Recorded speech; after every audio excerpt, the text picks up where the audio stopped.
Today we're looking at Kant's Refutation of Idealism, which is in some way a companion piece to the B deduction that we looked at last time, and which we'll see, together with the B deduction, introduced the idea of transcendental consciousness that became the foundation of an entire new school of continental philosophy based upon phenomenology. So whereas the transcendental deduction of the categories showed how our experience of objects required that there be these concepts of the understanding because they involved the experience in time of external intuitions. The refutation of idealism is going to show how our experience of ourself, our self-consciousness, requires intuition of external objects. And it's going to be an attempt to answer Descartes' and Berkeley's arguments about skeptical idealism, that we can't tell whether external objects exist, or Berkeley's dogmatic idealism, which suggested that it's impossible that external objects exist.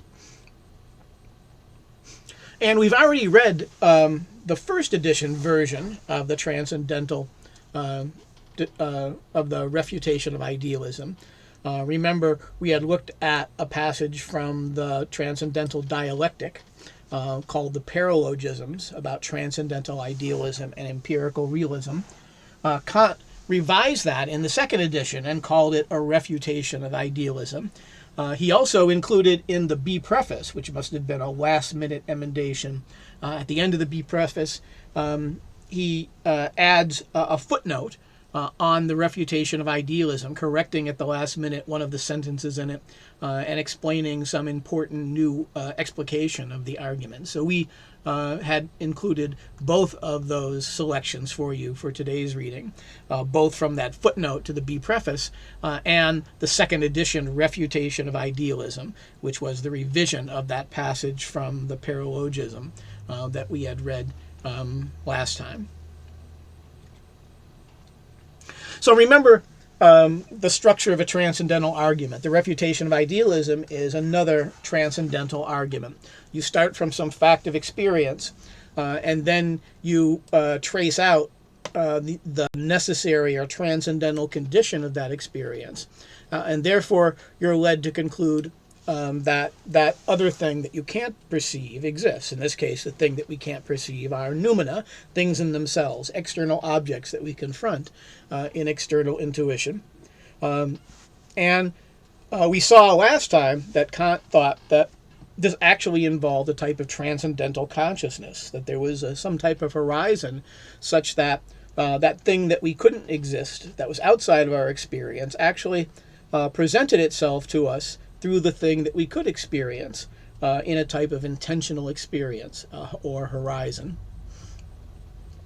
So in the B deduction, we saw that from the fact that we experience objects in our experience, we could infer that there must be this I think, this self-consciousness in time, and that the conditions of that self-consciousness would have to apply to all of those objects. So in the B deduction, we went from knowledge of objects to knowledge of self.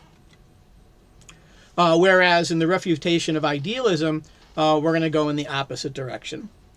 So this is the conclusion of the B deduction, that in all knowledge of objects, we have at the same time knowledge of self, this transcendental unity of apperception, the I think, that is appended to each of our perceptions. And we only perceive ourselves through our perception of objects. And then our perception of self is this weird transcendental consciousness of ourselves, this indirect consciousness, like perceiving the world through the vibrations of your cane if you're blind. So we perceive ourselves through the intentionality or the incompleteness of our perception of objects. The refutation of idealism takes that in the opposite direction, that it's impossible that all that exists is just the self, because that implication or transcendental intentional relationship goes in the opposite direction as well. That whenever we know ourself, that requires an experience of external objects or external intuitions. So we'll see that the two arguments together result in a breakdown between the difference between inside and outside. We sort of saw that that was implied in Descartes' use of the infinite idea of God, that somehow there was an idea that didn't fit completely inside of us. Kant is going to suggest that our experience, our entire experience is like that. In our experience, the experience of self extends outside of itself to experience of objects outside of us, and our experience of objects extends outside of itself to self-consciousness. So that the distinction between subject and object, or self and objects, is broken down, so that whenever we perceive ourselves, we're at the same time perceiving objects outside of us. And whenever we perceive objects or have objective experience, we're also at the very same time self-conscious of ourself. So the structure of the Refutation of Idealism is fairly simple, although the ideas that are behind it are fairly profound and complex. So it starts out from the obvious fact of experience that I have consciousness of myself in time, which was the end point of the B deduction, that when I perceive my hand right now and perceive it passing in time, as I perceive it one time and another time and another time, as I perceive the drawing of the line, I have consciousness of myself as the spontaneity behind my apprehension of that object. And Kant says that that self-consciousness of me in time requires a perception of permanence that can't come from inside of me. Whenever I perceive change or perceive the apprehension of myself progressing in time, there must be some permanent against which I recognize that motion. And Kant thinks that that permanent can't be something inside of me, because I'm perceiving, again, just the transition of those different representations in time, in my inner sense. So that permanent must be something outside of me. Remember, this is just as Kant saw that the unique condition of human consciousness was that we perceive ourselves in time in relationship to sensuous intuition. We're not an angel or God perceiving everything outside of time. And therefore, he thought that our perception of objects requires self-consciousness in time. So he's, in the Refutation of Idealism, saying that our perception of ourself in time requires that we be in contact with external intuition. We wouldn't have this type of perception of ourself in time unless there were something outside of us, some external intuitions that were encountering our sensibility and giving us this manifold of intuition. So there must be some external intuition. There must be an object outside of me that I'm confronting in experience as the result of this, as the explanation, the only possible explanation of this permanence in my experience that allows me to feel the self-consciousness of myself progressing in time. You may want to compare this to Locke's argument. Remember, he thought that we formed an abstract idea of substance because besides the various different properties of an object, we sort of perceived the stick-togetheredness of the object that allowed us to come to the idea that there was a substance beneath those properties holding it all together.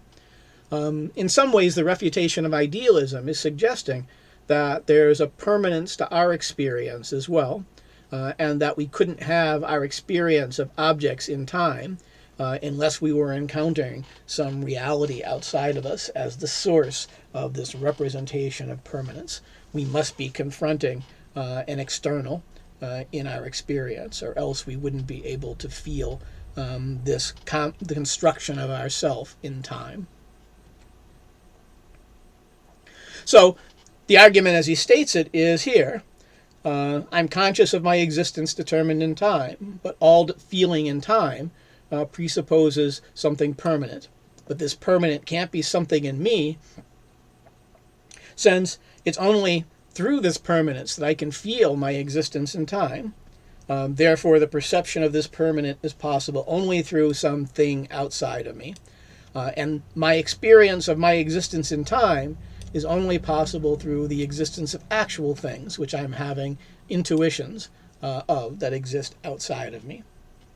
You may want to remember the lesson we took from the paralogism, that outside of me can have two different meanings. It can mean outside of my body in space, which means it's just a phenomena.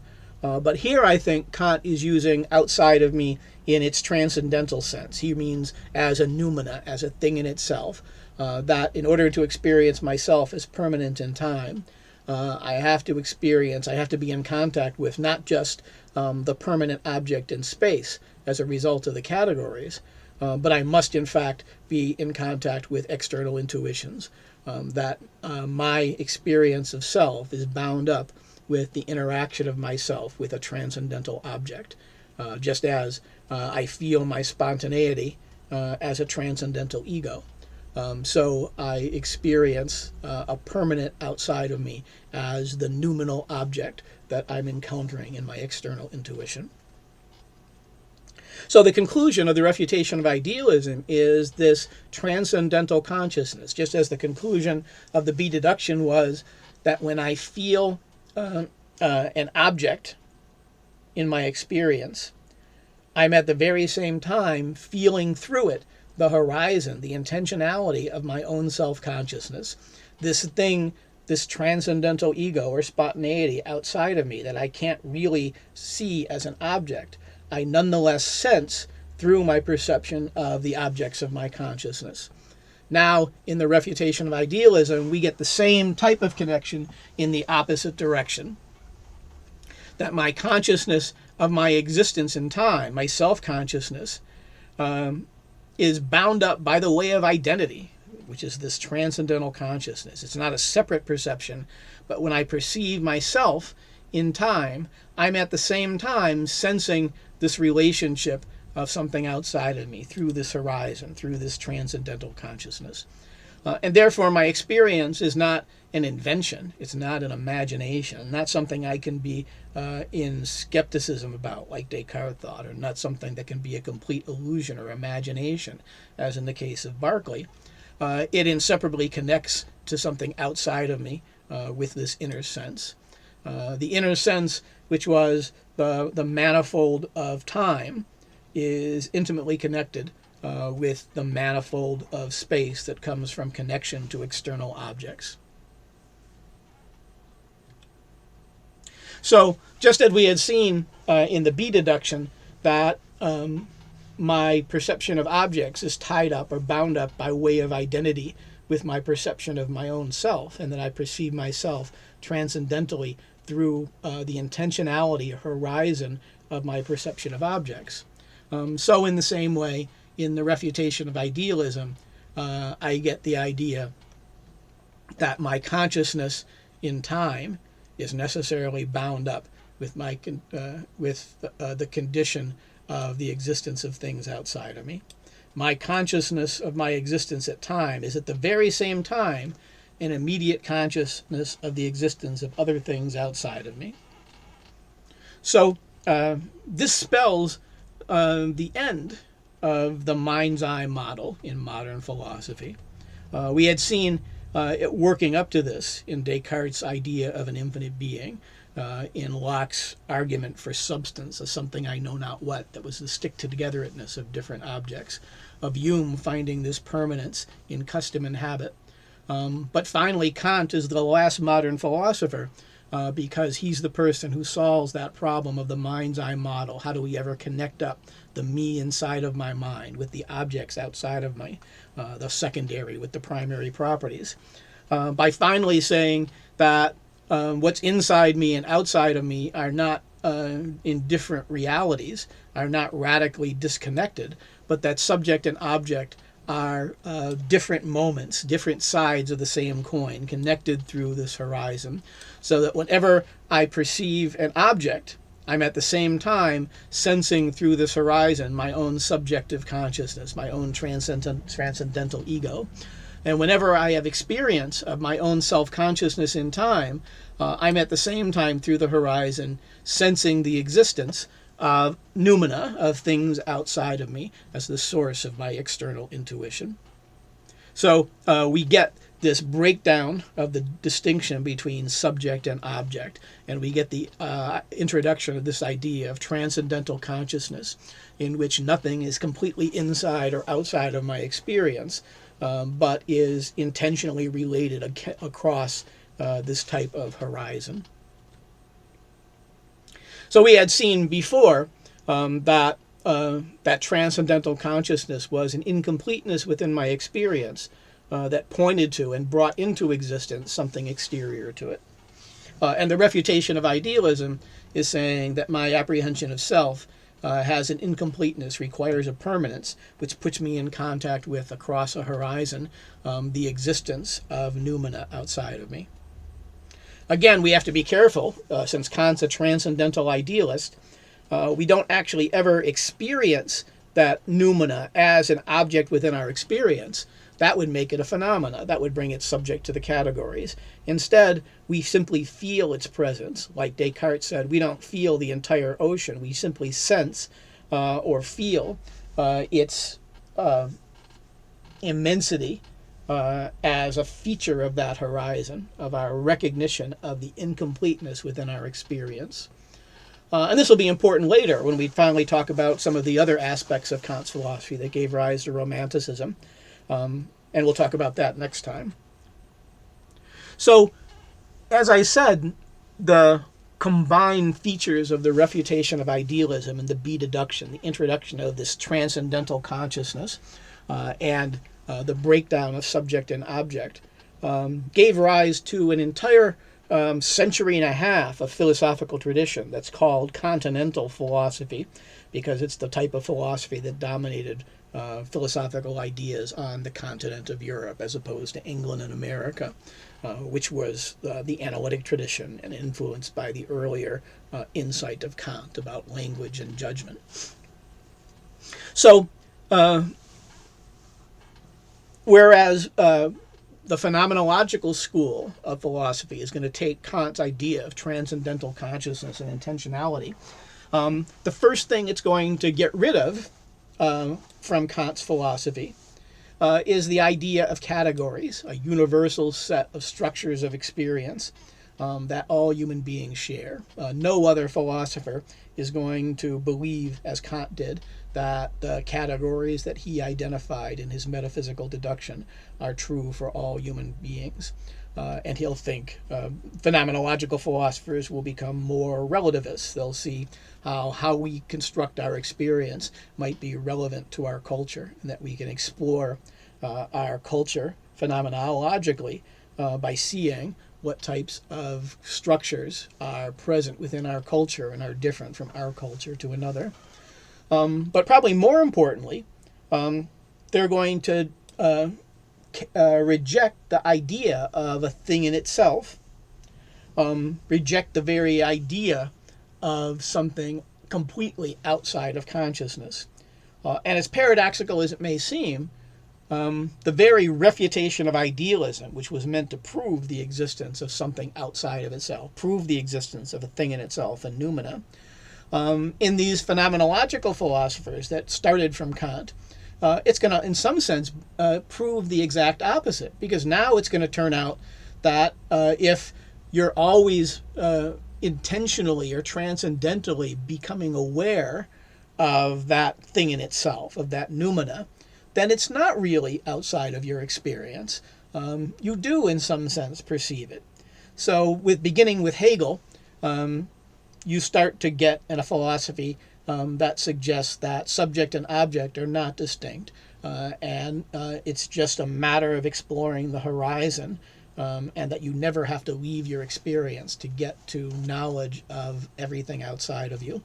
And when we get to Heidegger, we'll see how that knowledge is not going to involve universal categories, but is a story of our own cultural situation and our own way of constructing reality. So, in the phenomenological tradition, they take this breakdown of distinction between subject and object, and now we just explore through transcendental arguments or transcendental consciousness the horizon of our experience, bringing more and more of reality into the focus of attention across the horizon of our consciousness. So the great philosopher Hegel wrote a book called The Phenomenology of Spirit, in which he thought that you could understand all of reality by starting with experience, as Kant did, and exploring those transcendental conditions and coming to more and more transcendental consciousness of greater and greater and more inclusive perceptions of reality. And this, of course, influenced Hegel. Is very popular now because he influenced Karl Marx. And Marx had a version of this phenomenology implicit in his dialectical materialism as well. You probably have heard of, we said that all of modern philosophy was based upon the idea of dialectic, that there was a thesis and then an antithesis and then a synthesis. We said that the rationalists were the thesis and the empiricists were the antithesis and Kant was the synthesis. Hegel is going to apply this to reality itself, that when we look at things first one way, then we see an incompleteness in this, and it leads us beyond the horizon to its transcendental condition. And then there's an incompleteness in that duality that leads us beyond itself to a more inclusive perception of reality. Instead of there being a thing in itself outside of experience, we can just follow this dialectical method to explore more and more, to travel out on that vast ocean and bring more and more of reality into our consciousness. So Hegel came to the conclusion that all of reality, even God itself, could be brought into our consciousness. He thought that the real was rational and the rational was real, and that the rationality wasn't the rationality of Kant's categories or of science. It was a transcendent rationality that was always extending itself further and further using this dialectical method. So Hegel uses the same types of arguments that Kant did in the Refutation of Idealism and that Locke did in his theory of substance, saying we might start with objects, but then we would see that there was some permanent outside of them that was holding it together, and that we would then conceive of the object inside of me and the object outside of me as being somehow linked. And then I would progress even beyond that to see how consciousness was part of the very structure of reality itself. And Hegel thought that you would continue on with this process until you contained everything, even God, that nothing was outside of our experience, that everything was part of this horizon, that you could progress it and get more and more consciousness until you actually reached the state of absolute or God consciousness. In the 20th century, phenomenology became associated with the work of Edmund Husserl. He tried to make it like a scientific discipline by starting with experience, common sense experience, and then exploring the intentionality of that horizon and seeing the essential structures of human consciousness itself. He thought that you would bracket or perform what he called the epoche, or phenomenological reduction, by forgetting about the existence of a thing in itself outside your experience and just seeing where that experience led you. So much of 20th century art is influenced by Kant's transcendental consciousness and the phenomenological movement. Once photography came along and we saw that the purpose of picturing a painting wasn't just to picture an external reality, we looked at the objects themselves without asking. We bracket it here. This is a Georgia O'Keeffe, which may have been inspired by the structure of a flower, but we forget about the external flower and we just explore the structures of the consciousness as colors and the psychological associations and remembrance that they had. So Impressionism, as an artistic movement, was paying attention to the phenomenology of the experience itself and the transcendental consciousness and intentionality that the phenomena would lead us to.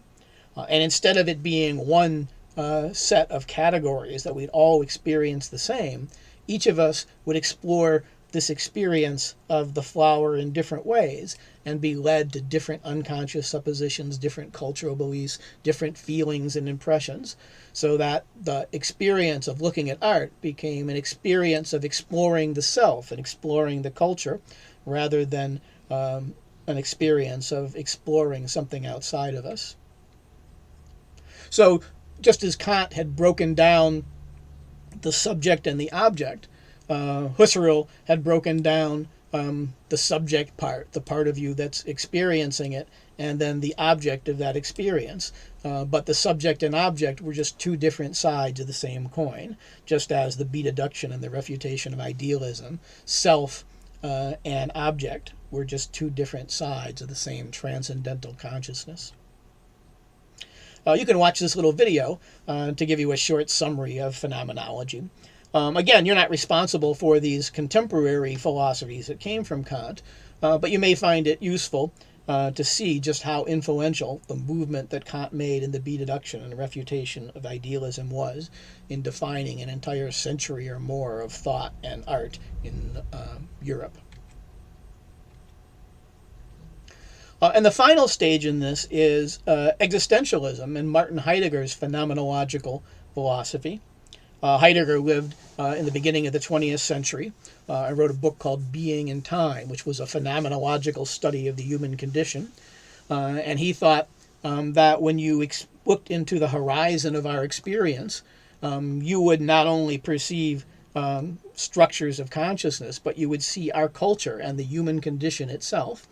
And he thought that what we perceived on the horizon of all of our experience was the nothingness of death, the time before our birth, the time after our death. So Heidegger is the origins of the philosophical movement called Existentialism, that says authenticity involves confronting our own death. And this was his way of appropriating Kant's idea of transcendental consciousness. Whereas Kant said our self-consciousness involves consciousness of noumena, of things outside of us. Once there's nothing outside of us, our consciousness becomes essentially a confrontation with that very nothingness outside of us, with our death. So Heidegger comes up with an entire theory of death and authenticity that he calls Dasein, or human being, which is a result of exploring the horizons of human experience. But all of it starts with Kant's B-deduction and Kant's refutation of idealism that introduces this idea of transcendental consciousness. You can see just how far this has seeped into our culture by taking a humorous break and looking at this last video in which the Muppets introduce you to Kant's, or to Heidegger's phenomenology.